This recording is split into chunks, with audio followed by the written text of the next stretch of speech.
Mr. Klein, 1802. Chairman, members of the board, Dr. Waltz. About this time last year, the school board essentially commissioned an infrastructure task force to begin looking at the total infrastructure of the school division. This evening, we're here to provide you with a progress report on the infrastructure task force, and to do so will be Mr. Don Richardson, chairman of our task force and former school board member from the Gainesville district. Mr. Richardson, on that side. Which is the clicker? This one here? There we go. See if I can make this quick clicker work. Is this, okay, good. Thank you. Well, good evening, Mr. Chairman, Madam Vice Chair, members of the board, Dr. Waltz. My name is Don Richardson. I'm pretty sure that Ms. Urban has my on file somewhere. Before I start, let me thank you all for inviting Mountain View to be here tonight. As you all know, all of your schools are special, but Mountain View will always be special to me because 22 years ago, my daughter helped open that school and I was on the advisory council, so maybe Mountain View is just a little bit more special for me. I am here tonight to give you a progress report, not any formal recommendations yet, but just so you know where we're at and when we're going to be coming back, which will be soon, to give you an idea of where we're going and let you ask some questions about what we're doing on the task force. Background information, mission members and schedule, we have deliverables and we have some opportunities. Our mission, look at our school-based infrastructure, not the instructional program, but the infrastructure at the schools, focusing on the differences between older and newer schools. And then we're supposed to bring you a recommended list of things we could do to bring the older schools more in line with what we consider the facility standard. You're not going to be able to do them all at once, but we're going to try to prioritize it for you, give you a menu of options to pick from as you have the opportunity to implement those changes. And finally, look at how facilities relate to not just educational and physical programs, but community programs and activities as well use our schools quite a bit. There we go. You've a talented group. I'm in awe of these people. Every one of them comes in with an interesting background. Most of them have expertise in one thing or another. So we get a diversity of perspectives, which is a good thing. Whatever we come back with will be a consensus across a bunch of people who know a little bit. And they're also not shy about expressing their opinions, which is also a good thing. We've had some pretty spirited discussions. But again, that's how we get to good consensus, is by getting as many viewpoints out as possible. I want to thank, at this point, the staff who have been supporting this effort. They have given up a lot. Most of these folks have been at most, if not all, of our meetings, and these go pretty well into the evening. This is in addition to their normal daytime duties. They have been very patient about responding to task force members' questions, and we've had a lot of them. We have asked for a lot of information. I'm not sure the resolution you were talking about earlier this evening, we probably violated all kinds of limits in terms of what we asked for staff to give us, but they've been very, very helpful, trying to help us wrap our heads around how we got where we are and how the CIP works and how the various processes are in place to develop infrastructure for the school division. Our process and function, we would have 6 to 10 meetings a year. We would investigate and understand the differences between our sites and our facilities. Facility services, again, as I said, they have been very, very helpful in organizing all of this. We are going to come back to you in the fall with an initial list of prioritized recommendations. I anticipate that it will be kind of a mishmash so that you can toss them around and figure out which ones you want to do. They won't necessarily all be the same kind of recommendation. The first thing we decided early on was that we would divide the work, since we were given a 2-year period of time to work, and it's good that you gave us that much time because there's a lot to learn. So we decided we would divide it by school levels and tackle the elementary schools first, and then come back and do the middle schools and the high schools the second year. The middle schools and the high schools work well together because their infrastructure challenges and differences are more similar, and they're different from the elementary schools. So we pretty much decided early on that was the way to divide it up. Also, one of our members made a very good suggestion that we have a session, maybe more than one, to talk about technology at all the levels combined. So after we come back to you in the fall with some recommendations, that's one of the next things we're going to do. And then we're going to dive right back into the high school and the middle school problem. Hopefully be back to you the following fall with some recommendations for the high school and middle school level. In both cases, what we're trying to do is give you some recommendations in plenty of time that you can factor them into your discussions for the upcoming CIP. There's a big learning curve on this. There's a lot of information, even for somebody like me who's been around for a while, there's a lot of information to digest. And so we have had a lot of requests for information, and staff has been very forthcoming with help. And we're all challenged because we all come in with our own perspectives of we've seen specific schools that we're concerned about, but we're also trying to balance that with a division-wide perspective, because that's what you all are going to have to do. We looked at the CIP. Early on, we got the athletic field inventory and the auditorium space inventory for the high schools, even though we're not really talking about that just yet. At the elementary level, this is only a sampling of the things that we looked at in terms of the types of infrastructure issues. There's a lot more than that we thought of. Picture's worth 1,000 words, and a walkthrough is even better. We had a unique opportunity to compare the old and the new because in the middle of all this, New Kilby was getting ready to open. So we devoted an entire meeting to walking through Old Kilby and then walking next door and walking through New Kilby. And it was really quite interesting to contrast the two buildings. But you got the new facility standard and you got what we're trying to fix in the same place. That was a useful evening. That was back in February. What we're going to try to come up with is a matrix of where the schools differ from what is considered the standard. And we're going to try to come up with, and this is going to happen over the summer, we're going to ask staff to populate that matrix with some specific cost information as to what it would take to fix each type of deficiency at each school that has it. And then in the fall when we meet, we'll have some real data to look at, and we will try to come up with a list of what we think you ought to tackle first, what your strategy ought to be. Now, having said that, it's all dependent on funding, and it has to fit in with the overall CIP, and you're dealing with a lot of other big issues there. But we're hopeful that you can do some of these things in tandem with the other major efforts that you're working on in the CIP. So we will try to come back with a menu, and then you can pick from that menu as you see fit. What we're going to do going forward, as I said, we're going to devote a little time specifically to the IT infrastructure, and then we are going to come back to you with recommendations. What we have done so far is we've kind of summarized the different types of infrastructure issue we're looking at. You have a one-page attachment, I think, in your board materials that lists some of the specific items, but the 4 categories are, and this is in kind of priority order, infrastructure that directly impacts academics, which would be activity rooms, science labs, strings rooms, that kind of thing. Second priority would be safety, security, health, and environmental. Safety of the building, environmental issues, if any, things that affect the health and well-being of the children, security, infrastructure. Those of you who have been involved with the Safe Schools Advisory Council over the years probably will recognize some of these items. They're things that have been recognized or recommended to you in the past by the Safe Schools Advisory Council as infrastructure changes that need to be made. So there's a lot of overlap. And some of these things are already well in hand to be fixed.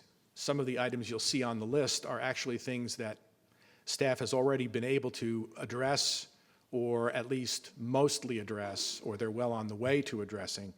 We include them in the list for completeness, so you know we didn't forget about them, but in a lot of cases, these things are already well in hand to be fixed. So then you have technology as your third priority, and finally, athletic fields, community amenities, the exterior infrastructure. And so we're saying these are the 4 categories in rough order. Now, in the attachment you have, the order of the individual items in each of those categories is not significant. Don't take that too seriously. That's just to show you what we're looking at. And when we come back in the fall, you will actually get a prioritized list of specific suggestions. We're going to try to get it to you early in the fall so you can factor it into the CIP for this year. And as I said, then we will dive back into the high schools and the middle schools.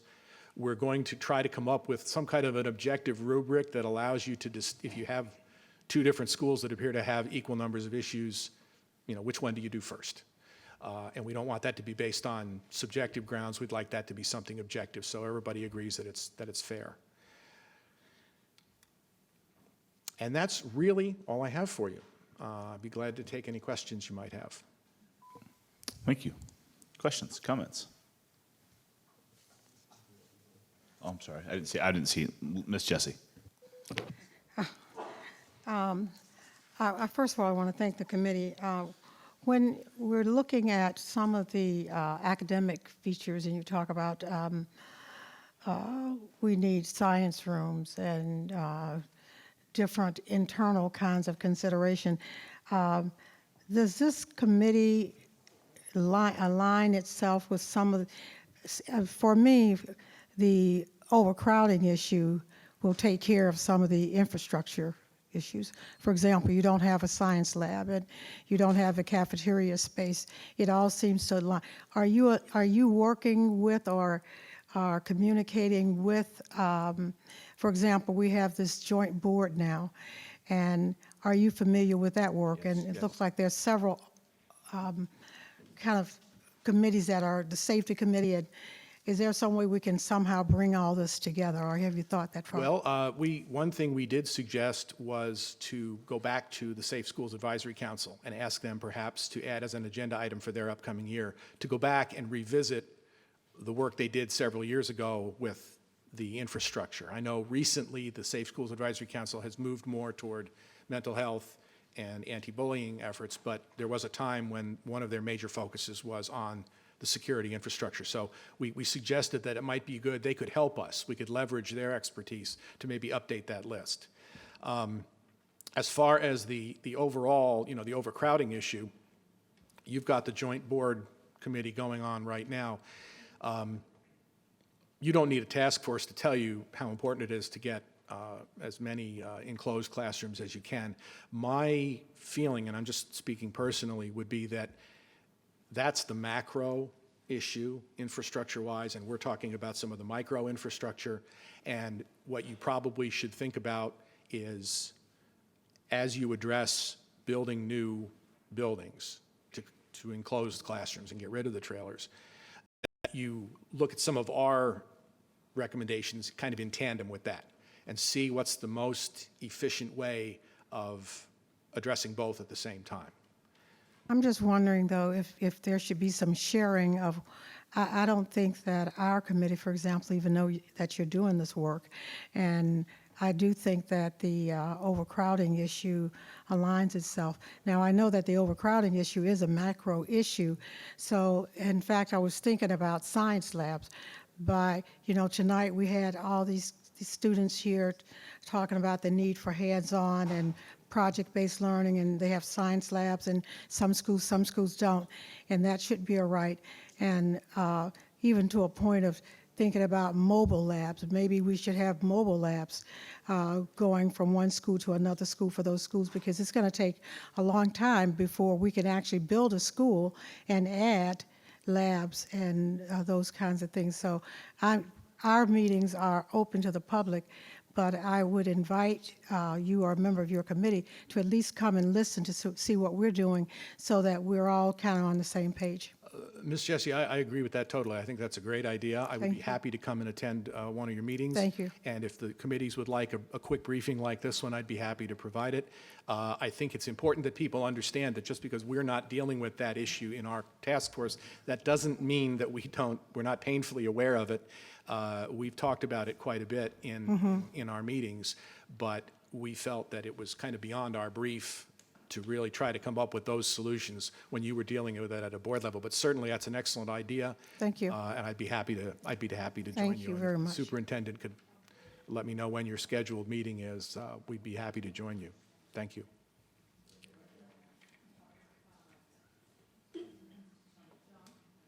Mr. Brand. Thank you, Vice Chair Jesse. Don, thank you for the presentation tonight, and definitely when it came to nothing against all the other wonderful folks on this committee, but definitely you were a great choice based on your experience up here. So definitely thank you for taking the lead role. I'm going to follow up with Ms. Jessie. She brought up some good points regarding our joint CIP team, and actually Lori and I were talking as you were talking, and I think it's my turn to chair our next meeting, which is on June 24th at the Noakesville School. So you're welcome to come attend it, but I'm probably going to having it at the west end of the county. I appreciate that. And I think during that meeting at some point I'll bring up, perhaps having you or someone else or all of you, whoever wants to come from the infrastructure task force to perhaps give us a presentation in the fall. It could happen after you give another presentation to us. But we can figure out the timeline and definitely, with the the 3 members of the Board of Supervisors, I think it'll be very enlightening and educational for them to kind of hear what's, we've been educating each other with that joint CIP as well. You mentioned the learning curve, how important that is. There is so asking much, for information. there's so many moving parts to all of this. Yes, and it all goes together. The other presentation right ahead of me, again, we talked about some of that in our last meeting, the efforts that staff was already making on the energy efficiency. We didn't really mention it in our current update to you, but again, it's all tied together, and I think that's an excellent idea. Okay, so I definitely will bring that up on June 24th at the Noakesville School. Sure. When you guys are talking about coming back in the fall, when do you think that presentation will be? Let me give you the timeline. What we're going to try to do over the summer is, first of all, set our meeting schedule for the entire next year. One thing our members said is, look, we can't plan this a month at a time. We need to know when all the meetings are. But we're also going to put together a matrix. Staff is going to put some specific dollar values in it, school by school, item by item. What would it cost to fix X, Y, and Z at school A, B, and C? And then we'll share it with people. We'll ask people to come to the meeting in the fall. Hopefully it'll be September, prepared to wheel and deal and make some, make some decisions, take some votes as to what we think we can do or what we want to recommend. Something to remember going forward is that obviously as you address some of the issues, then that changes the calculus going forward, because a school that gets something fixed, all of a sudden, well, maybe they're not as needy as they were before, and maybe now another school moves closer to the head of the queue. And the other thing to consider is when you make changes to the facility standard, not that you don't want to enhance the facility standard, but keep in mind that when you do that, you're moving the goalposts for us. And so you should consider the impact in a manner of, okay, if we give this to the facility standard, how do we make sure that the older schools get it as well? And so I'm not saying don't enhance your facility standard, but think carefully about the impact of enhancements in terms of the overall impact, not just on the newer schools, but on the older schools. Okay, thank you, Don. And also, when you talk about middle schools and high schools, doing those together, is it you just going to look at all the schools as a whole, and then are you going to do middle first, high first? Well, no, I think we'll probably look at them all at the same time. There's enough commonality between the issues they face that I think we can address it all at once, and there's fewer of them. Okay. And also, hopefully, we've learned something from this first year, and we'll be a little more efficient the second year. But to answer the specific question that was asked, I think we're going to try to come back in September to meet. Mm-hmm. We will probably then be here to see you in October with some recommendations, and then we're going to jump right back into the process. Yeah, anything you guys can do for some of our older high schools. I know that's kind of been a focus that I've been hearing from my constituents. I know other board members as well. The Woodbridges, the Garfields, the Brentsvilles, the Stonewall Jacksons, definitely kind of keep those in mind. Oh, absolutely. And that's, you have different issues, but you have issues. Mm-hmm. And so that's something we'll have to look at.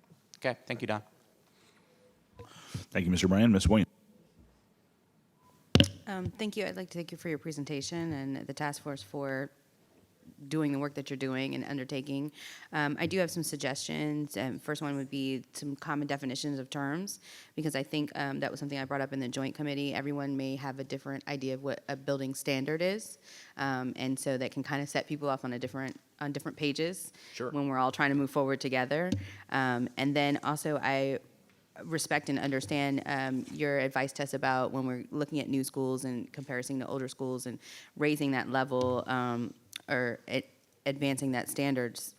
I'm a proponent of more open classrooms and newer trends in education, and I'm just kind of wondering if the committee is looking at that when they're considering the standard, or ways that we can take existing buildings and move them forward into what the trends of education are going for. I'm just kind of, Right. I'm curious to know. I don't think that our brief is to analyze the facility standard and make changes to the facility standard.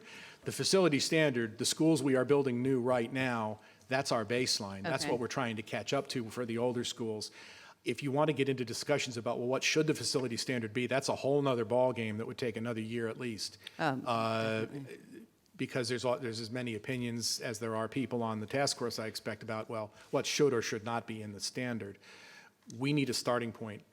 The new buildings we're building, the Chris Youngs, the Haymarket Elementaries, the new buildings, for better or worse, those are our newest schools. They're the ones that have the best infrastructure overall, and that's what we're trying to get everybody lifted up to. So that's where we're doing that from. As for open classrooms, that kind of gets into impinging upon instruction and the educational program, and that's not our brief either. That is the staff's job to determine. So I personally had kids who went to Stonewall Jackson. I remember the open classrooms, and I remember the pain we went through as a school board in closing those classrooms. So it's, but other innovations, like as you mentioned, there are other innovations that may very well be worth looking at. I just don't think it's our place to do that. No, thank you for the clarification. I mean, it helps me understand. And It's one of to those your things. point, common terms is a Yeah. very important thing. Yes. You guys know what I'm talking about, and the rest of the task force knows what we're talking about. I'm not sure the supervisors do, and so we'll see if we can enlighten them a little bit. Thank you. It's just, I think it really helped us on the CIP. Sure. It will continue to help us. And then the other, just slipped my mind. I'm sorry, I apologize. It just slipped my mind It's on a the last late thing that night. was. Trust me, I've been up there, I know. Building codes. That was one of the things that I wanted to bring up, because I noticed on your list was like cafeteria and some things that I think are repetitive in the conversation, but maybe the understanding of why we don't do or we do in relation to whatever the building code changes are, or how that affects when we make additions or changes in a school building. There's not really a lot of conversation. It was something that, like, I remember when Ripon got their addition, I had to go back and say, well, why were we doing this? And then they said, well, because, all of the building codes, and they change so I think, just from my perspective, I just wanted to throw that out there, something that I know I was not very knowledgeable about. I'm not sure how many other members of the task force are, and you mentioned the learning curve, but that was very instrumental in helping me to understand why we did or we didn't, or we are or we aren't doing certain things at a particular time. And it's, I just wanted to bring it up because it's something we just don't talk about a lot, but it's Sure. very, very relevant and very important. And we do have a couple of, at least 2 or 3 members on the task force who have some relevant background and experience that would help them provide perspective on things like building codes and construction. So it certainly is one part of the conversation. Well, thank you, sir, and I appreciate all your work. Mr. Chairman, if I could, I think some Yes. of my task force members are here. If you would all please stand up and be recognized. Come on. Stand up.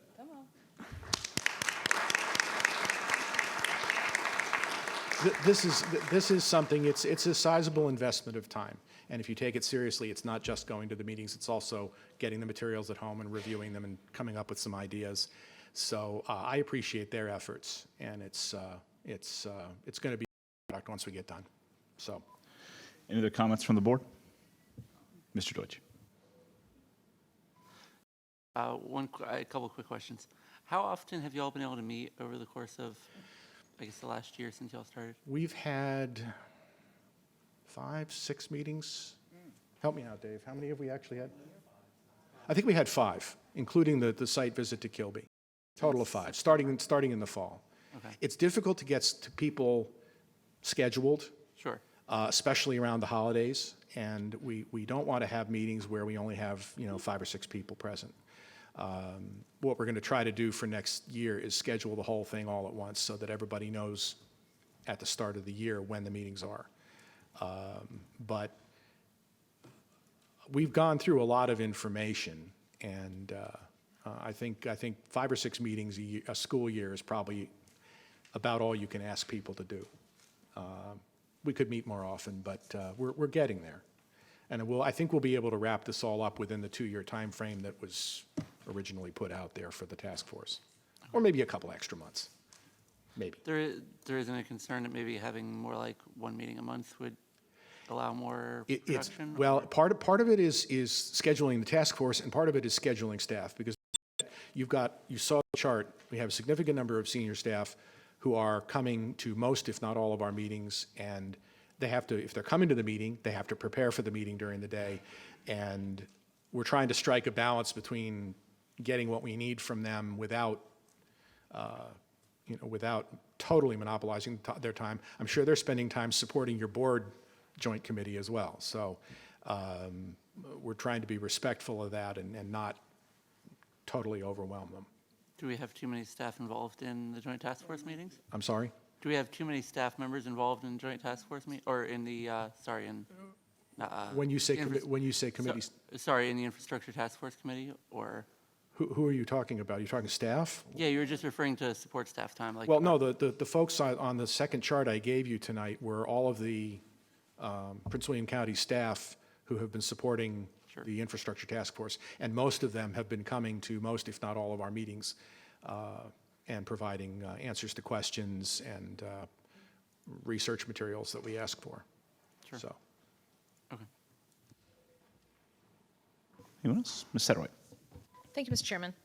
Mr. Richardson, thank you so much for the presentation. I appreciate it. And thank you to you and the committee for all the time that's gone into this. We appreciate the effort. And this is something that Mr. Trenum for last year, and I'm really happy to see the work. I know we've had some conversations about this. I really appreciate the prioritizing infrastructure list that you gave us. It gives us a really good look at exactly what the priorities are. And I have to say, parking caught my eye because I just had a principal say, "Can you get me some more parking?" So but you'll notice that the amount of parking is in a lower category than the safety of the parking. Lighting, properly lit parking lots, that's a safety concern. That's a security concern. I put that in the higher category of safety and security. Not having enough spaces, or maybe they're a little old and they need to be repaved, that's a kind of a Little lower lower. priority. And again, the order of those items within those categories has no meaning at this point. That's just to show you some of the things we're looking at. it's a good list. And you mentioned the safety and security and safe schools. And there are several things in here. And Mr. Klein knows that I've asked about a few of these things budget season and other times. And so I appreciate the infrastructure task force putting these items on here also, just to make sure that they are getting done. And I do appreciate that, and that we are making sure and checking the different schools. And I'm very happy to see this included. So thank you very much for the work. Look very forward to welcome. hearing the next report. Thank you. Thank you. Thank you, Ms. Satterwhite. Anyone else? Thank you very much, sir. Okay, thank Very you, much sir. appreciate it. Thank you.